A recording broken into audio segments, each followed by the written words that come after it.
HAZ, don't leave me. HAZ wets his pants as strangers caught breaking into Montecito house at night. The royal couple and their two children, Archie, 3, and 1-year-old Lilibet, were believed to be at their Montecito mansion when police were alerted to two intruder scares. The first trespassing incident allegedly happened at the couple's £11 million home on May 19, their fourth wedding anniversary. The Sun reports that police responded to reports of a second intruder on May 31, just hours before they flew to the UK to celebrate the Queen's Platinum Jubilee. Both calls in May were logged as trespasser, property crimes and suspicious circumstances, the newspaper said. Santa Barbara police records show there have been 6 security alert calls to their U.S. home in the past 14 months.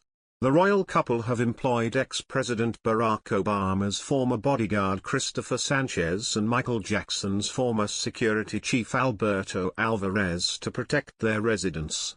The couple, who stepped down as working royals in January 2020, have renewed the lease on their home in the UK, at Frogmore Cottage in Windsor. Despite quitting their royal duties and moving to California in 2020, their UK home receives 24-hour police protection, as it inside the Queen's Windsor estate. Harry recently won permission to sue the Home Office over his security arrangements, having begun a legal challenge in February after it refused to allow him to pay for his own protection when visiting the UK. The ruling at the High Court means he will now be able to take the case for a judicial review after Harry and his team had argued that his US-based entourage do not have sufficient jurisdiction in Britain to be able to protect him properly. Royal expert Angela Levin told The Sun, maybe Harry should concentrate more on the security in California rather than making complaints about his security in Britain. After 2 intruder alerts in 12 days, surely he should be making the protection of his family in the US his priority. Previous incidents at the Sussex's property this year include an alarm being mistakenly tripped on New Year's Day and a miscellaneous dispatch on June 8. The incidents are not the first at the Sussex's home.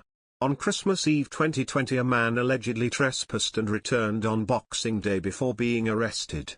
In other news, Prince Harry and Meghan Markle continue to prove as a liability to the monarchy amidst their recent return to the US after Queen Elizabeth II's funeral.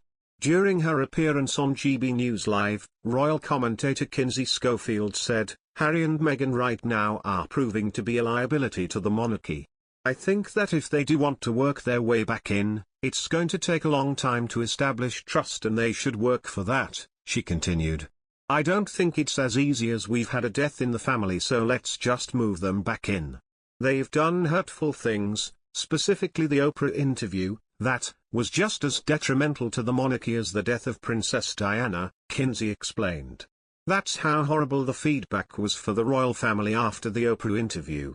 When I say they are a liability to the royal family, I am just addressing some of their actions since they moved to America," she added. That's not even including some of the horrible stories we've heard from Valentine Lowe from his new book Courtiers about the way that they treat people. Book Courtiers.